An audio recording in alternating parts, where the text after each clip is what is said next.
வணக்கம்.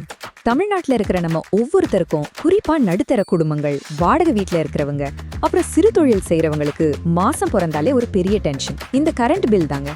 இன்னைக்கு இந்த அலசல்ல 2026ல எதிர்பார்க்கப்படுற டிஎன்இபி சீர்திருத்தங்கள் என்ன, அது உங்க மாதாந்திர பட்ஜெட்டை எப்படி மாத்த போகுதுன்னு ரொம்ப டீட்டெயிலா பார்க்க போறோம். ஆரம்பிக்கலாமா? வெயில் காலம் வந்தாலே போதும், சாதாரணமா 1000 ரூபாய் வர வேண்டிய பில் திடீர்னு எப்படி 2 மடங்கு 3 மடங்கு எகிரிடுதுன்னு நீங்க எப்பதாவது விரக்தியோடு யோசிச்சிருக்கீங்களா? அந்த டென்ஷன் எனக்கு நல்லாவே புரியுது. அதனாலதான் 2026ல வரப்போகும் புதிய அரசாங்கம் கொண்டு வர வாய்ப்புள்ளதா சொல்லப்படுற தீர்வுகளை எந்த ஒரு அரசியல் சார்பும் இல்லாம ரொம்ப நடுநிலையா தெளிவா உங்களுக்கு விளக்க போறேன். சரி, இன்னைக்கு நம்ம என்னென்ன பார்க்க போறோம்னு சுருக்கமா சொல்லிடுறேன். 1. தற்போதைய சிக்கல். 2. வரப்போற சீர்திருத்தங்கள். 3. இதோட பொருளாதார பின்னணி. அப்புறம் 4. நாம இப்பவே எடுக்க வேண்டிய நடைமுறை திட்டங்கள். Hello everyone, welcome to Connect and Build. We're so excited to have you here. Sit back, relax, and enjoy the video. Let's get started.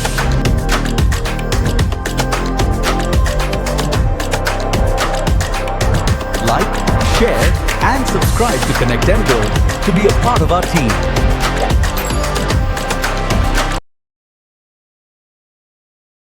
Section 1. தற்போதைய சிக்கல். அதாவது இதுல ஒளிஞ்சிருக்கிற அந்த தந்திரம் என்னன்னு பாப்போம். ஓகே, இது கொஞ்சம் ஆழமா புரிஞ்சுக்கலாம். டெலிஸ்கோபிக் ஸ்லாப் முறைனா என்ன? ரொம்ப சிம்பிளா சொல்லணும்னா, நீங்க பயன்படுத்துற கரண்ட் ஒரு குறிப்பிட்ட அளவை தாண்டும் போது ஒவ்வொரு யூனிட்டுக்கான விலையும் பல மடங்கு அதிரடியா அதிகரிக்கிற ஒரு முறைதாங்க இது. இத கவனிங்க. ஒரு நடுத்தர குடும்பத்துக்கு மாசத்துக்கு சுமார் 250 யூனிட் தான் தேவைப்படும். ஆனா நம்ம ஊர்ல 2 மாசத்துக்கு ஒரு முறை ரீடிங் எடுக்கிறதால அந்த அளவீடு 500 யூனிட்டை ரொம்ப ஈஸியா தாண்டிடுது. இதனால வருஷத்துக்கு 15,000ல இருந்து 20,000 ரூபாய் வரைக்கும் ஒரு சாதாரண குடும்பம் கரண்ட் பில் மட்டுமே கட்ட வேண்டிய ஒரு மிகப்பெரிய சுமை ஏற்படுது. ஆனா இதுல நிஜம் ரொம்பவே கசப்பானதுங்க. நீங்க 500 யூனிட் வரைக்கும் பயன்படுத்தினா ஒரு வேலை. ஆனா கரெக்டா அந்த 501வது யூனிட்டை தொடும்போது ஒரு யூனிட்டுக்கான கட்டணம் 4 ரூபாய் 50 காசுல இருந்து திடீர்னு 8 ரூபாய்க்கு மேல எகிரிடுது. நினைச்சு பாருங்க, இது வாடகை வீட்ல இருக்கிறவங்களையும் நடுத்தர மக்களையும் எவ்ளோ கடுமையா பாதிக்குதுன்னு. செக்ஷன் 2. 2026ல எதிர்பார்க்கப்படுற சீர்திருத்தங்கள். இப்போ இந்த 2 முறைக்கும் இருக்கிற வித்தியாசத்தை கொஞ்சம் பாருங்களேன். இப்போ இருக்கிற 2 மாத பில்லிங் முறையில 500 யூனிட்டை தாண்டுற மாபெரும் அபாயம் இருக்கு. ஆனா முன்மொழியப்படுற மாதாந்திர பில்லிங் முறை வந்துச்சுன்னா ரீடிங் பிரிக்கப்பட்டு நீங்க எப்பவுமே குறைந்த கட்டண ஸ்லாப்லயே இருப்பீங்க. அதாவது நீங்க 3000 ரூபாய் கட்ட வேண்டிய இடத்துல வெறும் 800 ரூபாய் கட்டினா போதும். இது ஒரு பெரிய ரிலீஃப் இல்லையா? மாதாந்திர பில்லிங் மட்டும் இல்லங்க, அரசியல் ரீதியா எதிர்பார்க்கப்படுற இன்னொரு மாபெரும் வாக்குறுதி இந்த 200 அப்படிங்கிற நம்பர் தான். அதாவது ஒவ்வொரு குடும்பத்துக்கும் மாசம் 200 யூனிட் இலவச மின்சாரம் வழங்குற திட்டம். இது உங்களுக்கு எப்படி உதவுன்னு ஒரு சின்ன உதாரணம் சொல்றேன். உங்க வீட்ல ஒரு டிவி, 3 ஃபேன், 4 லைட், அப்புறம் ஒரு ஃப்ரிட்ஜ் இருக்குன்னு வச்சுக்குவோம். இத அளவா பயன்படுத்தினா ஒரு மாசத்துக்கு கண்டிப்பா 200 யூனிட்டுக்குள்ள முடிஞ்சிரும்.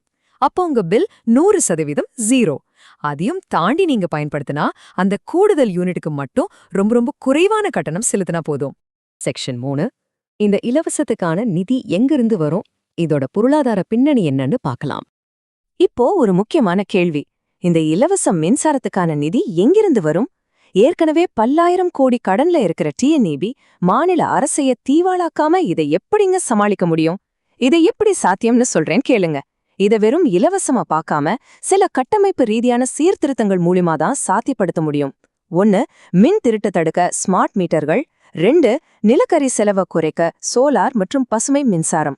3. வெளிப்படைத்தன்மைக்காக டிஎன்இபிய தனித்தனி நிறுவனங்களா பிரிக்கிறது.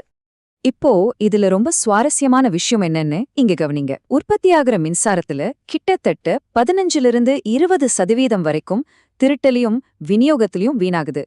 புதிய ஸ்மார்ட் மீட்டர்களை கொண்டு வந்து இந்த இழப்பை முழுமையா தடுத்தாலே அரசாங்கத்துக்கு பல 1000 கோடி ரூபாய் வருமானம் மிச்சமாகும். பொருளாதார ரீதியா இது ஒரு மிகப்பெரிய கேம் சேஞ்சர்னு தான் சொல்லணும். செக்ஷன் 4. இன்னைக்கே உங்க கரண்ட் பில்லை எப்படி குறைக்கிறது, இதுக்கான நடைமுறை திட்டங்கள். சீர்திருத்தங்கள் வர்றது ஒரு பக்கம் இருக்கட்டும், இப்போதைக்கு இந்த 3 விஷயங்களை சரியா பின்பற்றுங்க. ஸ்டெப் 1. PM சூரியகர் திட்டம் மூலமா உங்க வீட்டுக்கு சோலார் பேனல் அமைக்கிறது. ஸ்டெப் 2. பழைய மின் சாதனங்களுக்கு பதிலா 5 ஸ்டார் ரேட்டிங் உள்ள பொருட்கள் இல்லனா BLDC ஃபேன்களை மாத்துறது. அப்புறம் ஸ்டெப் 3. இது ரொம்ப முக்கியம், இதுக்கு 1 ரூபாய் கூட செலவில்லைங்க. உங்க ஏசியை 24 டிகிரில வச்சு கூடவே ஒரு ஃபேனும் போட்டீங்கன்னா சுமார் 30% மின்சாரம் மிச்சமாகும். இதுல நாம புரிஞ்சுக்க வேண்டிய முக்கியமான பாயிண்ட் என்னன்னா, இந்த மாதிரி கட்டமைப்பு ரீதியான கொள்கை மாற்றங்கள் மூலமாவோ இல்ல உங்களோட ஸ்மார்ட் பயன்பாடு மூலமாவோ மாசம் ஒரு 2000 ரூபாய் உங்களுக்கு மிச்சமாகுதுன்னா, அந்த பணத்தை உங்க குடும்பத்தோட தரமான உணவுக்கு இல்லனா குழந்தைங்களோட படிப்புக்கு உங்களால செலவு செய்ய முடியும். ஒரு அரசாங்கத்தோட சீர்திருத்தங்கள் உங்க வீட்டு பொருளாதாரத்துல இப்படிதான் நேரடி மாற்றத்தை ஏற்படுத்துது. இறுதியா உங்ககிட்ட ஒரு கேள்வியை முன்வைக்கிறேன். தற்காலிகமான இலவசங்களுக்காக காத்திருப்பீங்களா, இல்ல சிஸ்டத்தை மொத்தமா மாத்தி அமைக்கிற நிரந்தரமான கட்டமைப்பு சீர்திருத்தங்களை ஆதரிப்பீங்களா? கொஞ்சம் சிந்திச்சு பாருங்க. உண்மையான மாற்றம் எதுன்னு நீங்களே முடிவு பண்ணுங்க. இந்த அலசல் உங்களுக்கு ஒரு புதிய தெளிவை கொடுத்திருக்கோன்னு நம்புறேன். மீண்டும் இதே மாதிரி ஒரு சுவாரஸ்யமான தகவல்களோட உங்களை சந்திக்கிறேன்.